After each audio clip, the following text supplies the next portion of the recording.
విచిత్రాల నిధి ఓ విధి విచిత్రాల నిధి వింత కథల సారథి ఆశ నిరాశల వారధి నిరంకుశ నిర్ణయాల నిర్దయవానిధి ఓ విధి విచిత్రాల నిధి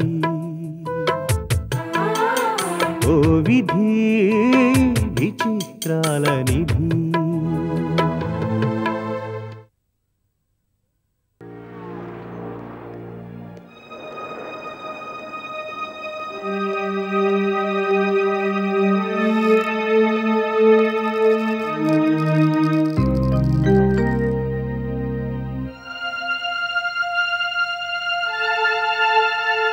నేను భార్గవిని మాట్లాడుతున్నాను.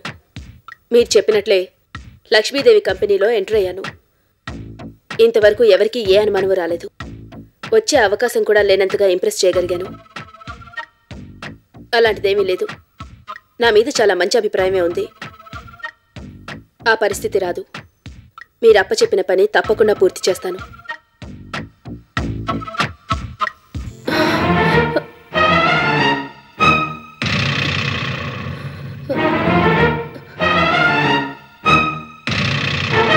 మీరు ఏంటి రాకాసి బల్లిని చూసినట్టు అంతగా భయపడిపోతున్నావు?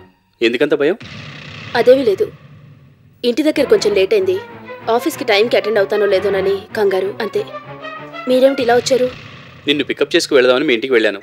ఇప్పుడే బయలుదేరామని చెప్పారు. టెలిఫోన్ బూత్లో కనపడితే ఆగాను. పద వెళ్దాం. ఒక్క నిమిషం.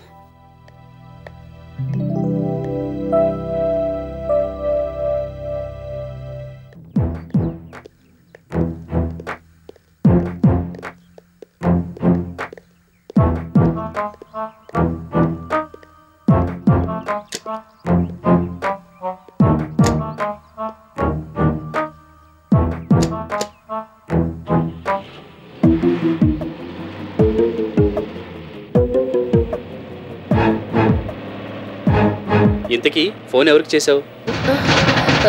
అదా, అది ఫోన్ ఎవరికి చేసావని అడిగితే ఎందుకు అంతలా కంగారు పడిపోతున్నావు?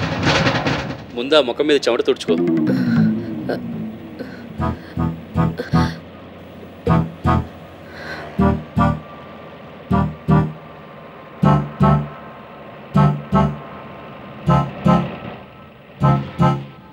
అలా కామ్గా కూర్చునే బదులు ఏమైనా కబుర్లు చెప్పొచ్చుగా? మా దగ్గరే ఉంటాయండి చెప్పడానికి. అమ్మ అనారోగ్యం, చెల్లి పెళ్ళి, అక్క ఉద్యోగం, చేసిన త్యాగం అవి మర్చిపోయావే? మనం తీసిన ఫోటోలు నాకు చూపించలేదు. కనీసం ఎలా వచ్చాయో కూడా చెప్పలేదు. బ్రహ్మాండంగా వచ్చాయి. కొందరు బయటికి చూడడానికి అందంగా ఉంటారు కానీ ఫోటోల్లో బాగుండరు. నీది మాత్రం మంచి ఫోటోజెనిక్ ఫేస్. పట్టు చీర కట్టి పెళ్లి కూతురు గెటప్లో ఫోటోలు తీస్తే కళాంజలి మోడల్లా ఉంటావు. మీరు బాగానే పొగుడతారు. ఫోటోలు చూస్తే ఆ మాట అనవు. ఎల్ఆర్ చేయమని ఇచ్చాను, రేపు వస్తాయి. ఇంతకీ కొత్త ఉద్యోగం ఎలా ఉంది? నిజం చెప్పాలంటే ఉద్యోగానికి వెళ్తున్నట్టుగా లేదు. మరి గుడికి వెళ్తున్నట్టుగా ఉంది. ఎన్నో సమస్యలతో బాస్ ముందుకు వెళ్ళి కూర్చుంటే దేవుడి ముందు కూర్చున్నంత ప్రశాంతంగా ఉంది. మొత్తానికి నన్ను దేవుణ్ణి చేసేసావు. ఇంకా కొబ్బరికాయ కొట్టడమే మిగిలిందన్నమాట.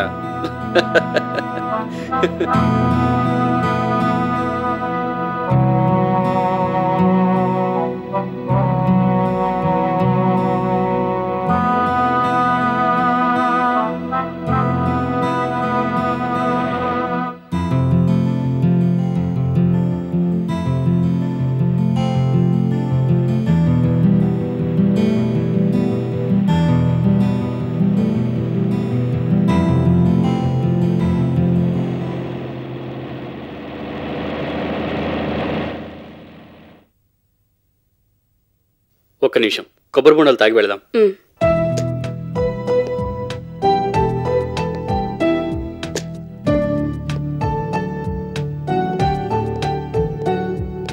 బాబు సార్, బాగా నీళ్లున్న కాయలు 2 కొట్టు. అలాగే సార్.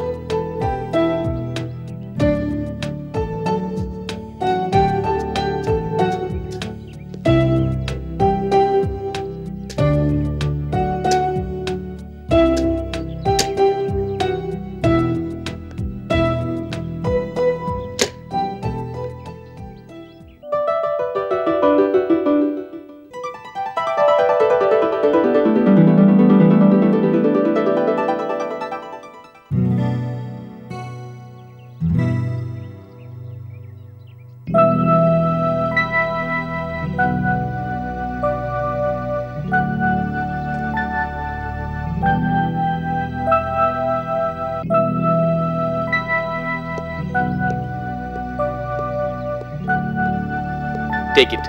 Thank you.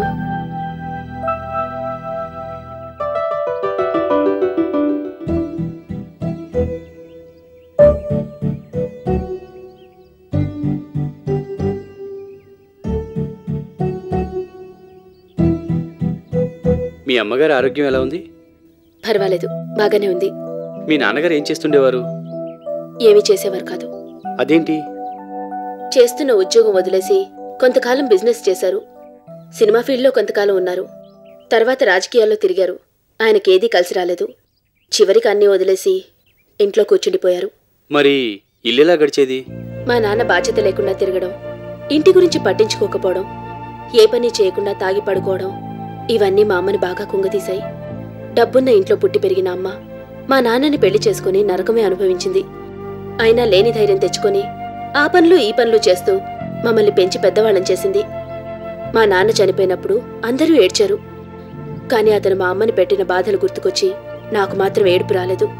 పగలు రాత్రి అని లేకుండా మా కోసం పని చేసి చేసి మా అమ్మ ఆరోగ్యం పాడు చేసుకుంది. నేను ఉద్యోగంలో చేరాక అమ్మ చేత పనులు చేయించడం మాన్పించాను. I'm sorry. మా కష్టాలు బాధలు చెప్పి అనవసరంగా మిమ్మల్ని బాధ పెట్టినట్టున్నాను. ఇదో అంతులేని కథ. ఎన్ని ఎపిసోడ్లైనా చెప్పొచ్చు. అదేం లేదు భార్గవి, నేనే అవన్నీ నీకు గుర్తు చేసి నిన్ను బాధ పెట్టినట్టున్నాను. మీ పరిచయం అవడంతోనే ఆ బాధలని మర్చిపోయాను. Now I'm happy. ఇప్పుడు నా ఫ్యూచర్ ఈ కొబ్బరి నీళ్ళంత తీయగా కనబడుతోంది.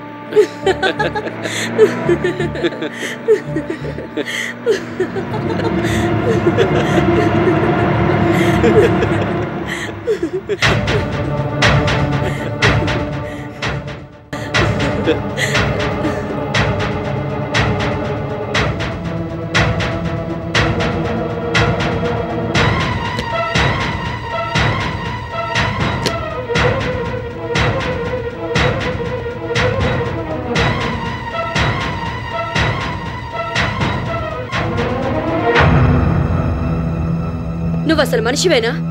ప్రేమ అభిమానం అంటే ఏమిటో తెలుసా నీకు?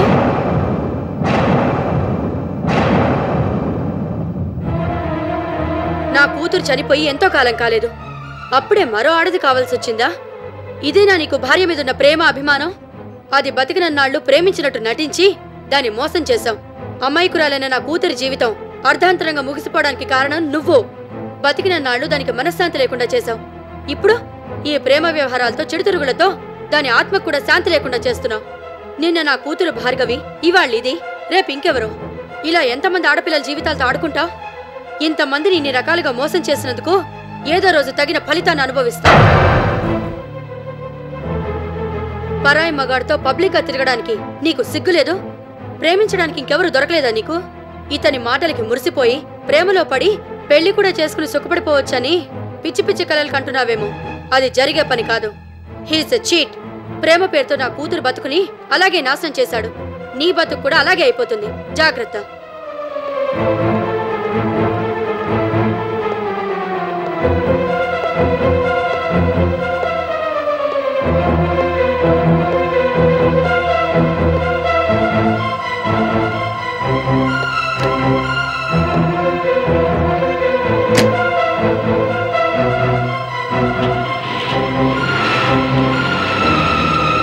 ఎవరండి ఆవిడ?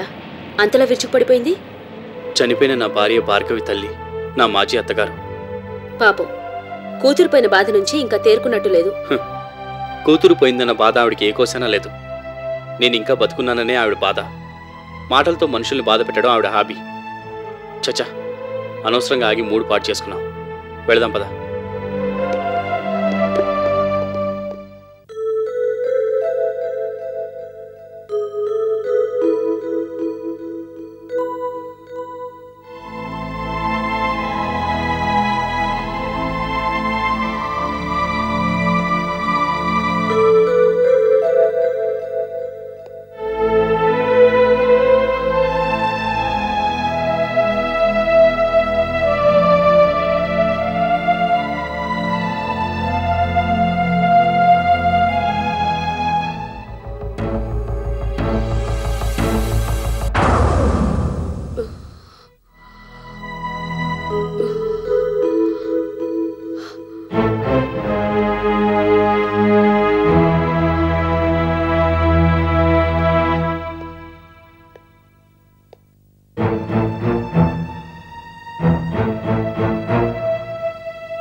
హలో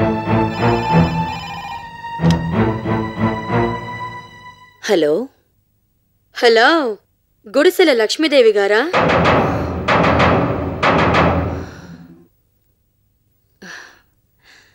రోజూ పొద్దున్నే నా పేరు తలుచుకోకుండా నువ్వే పని చేయవనుకుంటా. నీ పద్ధతి నాకు బాగా నచ్చింది. ఇంతకీ ఎందుకు ఫోన్ చేశావు? పెళ్ళెప్పుడో అడుగుదామని. ఆ విషయం చెప్పాల్సింది నువ్వు. ఇండియా వాళ్ళు పనికిరారని నీ మనవడికి ఇంపోర్టెడ్ అమ్మాయినిచ్చి పెళ్లి చేద్దామనుకుంటున్నావుగా? కోర్స్, నేను అడుగుతున్నది నీ ముద్దుల కొడుకు దీపక్ పెళ్లి గురించి. నీకున్న కంపెనీలు చాలక మ్యారేజ్ బ్యూరో కూడా పెట్టావా? గుడ్. మంచి సంబంధం ఏమైనా ఉంటే చూడు, చేసేద్దాం. నేను చూడక్కర్లేదు. గంతకు తగ్గ బొంత అని ఎవరో బజార్ దాన్ని వెనకేసుకు తిరుగుతున్నాడు. నీకింకా తెలియదనుకుంటాను. నీ మనవడు కూడా ఎవరో అమ్మాయిని వెనకాలేసుకుని తిరుగుతున్నాడుగా, మరి ఆ అమ్మాయిని ఏమనాలి? బొంతకు తగ్గ గంత అనాలా? పిచ్చి పిచ్చిగా వాక్కు. ఆ అమ్మాయి ఎవరనుకున్నావు? మా వినోద్ కాబోయే భార్య. రాయల్ ఫ్యామిలీ నుంచి వచ్చింది. నీలాంటి చిల్లర మనుషులకి ఆ అమ్మాయి పేరెత్తే అర్హత కూడా లేదు. అమెరికాలో వాళ్లకున్న ఆస్తిపాస్తులు తెలిస్తే గుండాగి చస్తావు. వాళ్ళింట్లో పని మనిషిలా ఉండడానికి కూడా నువ్వు పనికిరావు. Your right Rosy. పని మనిషిగా నువ్వే పనికొస్తావు. అమెరికా సంబంధమని మోసపడి చేసుకుంటున్నావుగా. రేపు అమ్మాయికి నీ సంగతి తెలిస్తే నిన్ను పని మనిషి కన్నా హీనంగా చూస్తుంది. అందులో అనుమానం లేదు. Stop it. తెలివిగా టాపిక్ డైవర్ట్ చేస్తున్నావు అనుకోకు. ప్రేమలు అభిమానాలని మీ కొంపలో అంతా పెద్ద కబులు చెప్తుంటారు కదా. భార్య పోయి ఎంతో కాలం అవలేదు, అప్పుడే మరో ఆడదాని వెంట తిరుగుతున్నాడు. అది నీ కొడుక్కి భార్య మీద ఉన్న ప్రేమ. అలాగా? ప్రేమించి పెళ్లి చేసుకున్న భార్యకి విడాకులిచ్చి ఎంతో కాలం అవలేదు, అప్పుడే నీ మనవడు మరో ఆడదాన్ని వెనకేసుకు తిరుగుతున్నాడు. మరి దీన్ని ఏ రకం ప్రేమంటారు? వినోద్ తిరుగుతున్నది వాడి కాబోయే భార్యతో.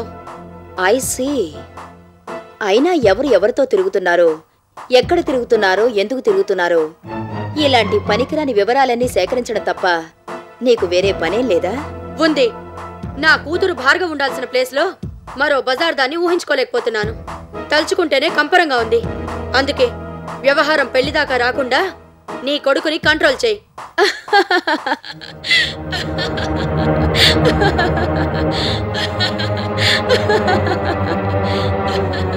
ఏంటా పిచ్చి నవ్వు?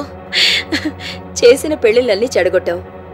అది తెలిసి కూడా దీపక్ పెళ్ళవుతుందని ఎలా అనుకున్నావు? అయినా నీ దృష్టి పడ్డాక అమర ప్రేమికులైనా విడిపోవలసిందే, పచ్చని కాపురాలైనా కూలిపోవలసిందే. అందుచేత దీపక్ మళ్లీ పెళ్ళవుతుందని నువ్వు బెంగ పెట్టుకోకు. పచ్చ కావెళ్ళ వాళ్ళకి లోకమంతా పచ్చగా కనపడుతుందని ఆడా మొగా కలిసి తిరిగితే చాలు నీకు అక్రమ సంబంధాలే గుర్తుకొస్తాయి. అంత నీచమైన బుద్ధినిది. ఫోన్ పెట్టేయ్.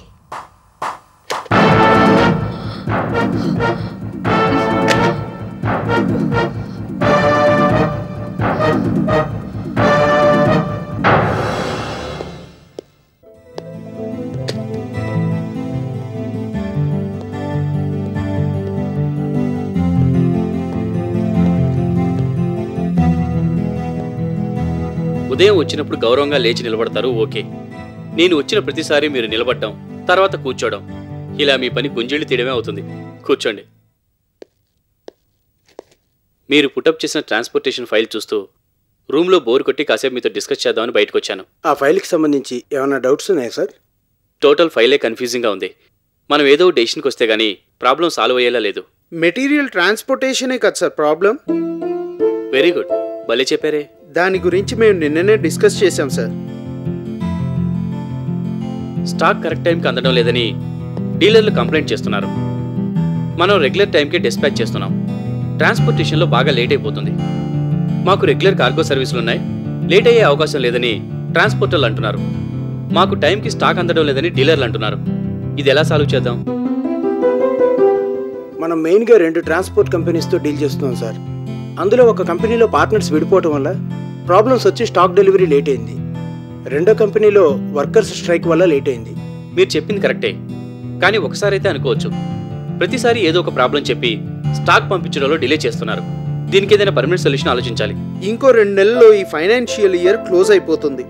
ఆ కంపెనీలతో మనం కుదుర్చుకున్న కాంట్రాక్ట్ కూడా పూర్తవుతుంది. వాళ్ళ అకౌంట్ సెటిల్ చేసేసి నెక్స్ట్ ఫైనాన్షియల్ ఇయర్ నుంచి వేరే రిప్యూటెడ్ కంపెనీలకు ఇద్దాం. డే టు డే సర్వీస్, మంచి నెట్వర్క్ ఉన్న కంపెనీలు కొన్ని మనల్ని అప్రోచ్ అవుతున్నాయి సార్. ఓవరాల్ కాంట్రాక్ట్ ఇస్తే రేట్లలో కన్సెషన్ ఇస్తామంటున్నారు. పాత కాంట్రాక్ట్లను క్యాన్సిల్ చేసి కొత్త వాళ్ళకి ఛాన్స్ ఇచ్చి చూద్దాం సార్. మనం కాంట్రాక్ట్ ఇచ్చే వరకు ఏవేవో చెప్తూనే ఉంటారు మాలతి గారు. కొత్త వాళ్ళు కదా ఇంట్రెస్ట్గా చేస్తారని కాంట్రాక్ట్ ఇస్తే వాళ్ళు సేమ్ ప్రాబ్లం క్రియేట్ చేస్తారు. Excuse me sir. ఏమిటి భార్గవి? మీ డిస్కషన్స్ అన్ని విన్న తర్వాత ఈ ప్రాబ్లం సాల్వ్ అవ్వడానికి నాకు సొల్యూషన్ కనపడుతుంది. మీరేమీ అనుకోనంటే చెప్తాను. ఇందులో అనుకోవడానికి ఏముంది Bhargavi? Your most welcome. Your also part and parcel of the organisation. నువ్వు చెప్పదలుచుకుంది ఏదో చెప్పొచ్చు. Thank you sir. ఈ ట్రాన్స్పోర్టర్స్తో ప్రాబ్లం వస్తుంది కనుక మనమే ఓన్ ట్రాన్స్పోర్ట్ ఏర్పాటు చేసుకుంటే బాగుంటుంది.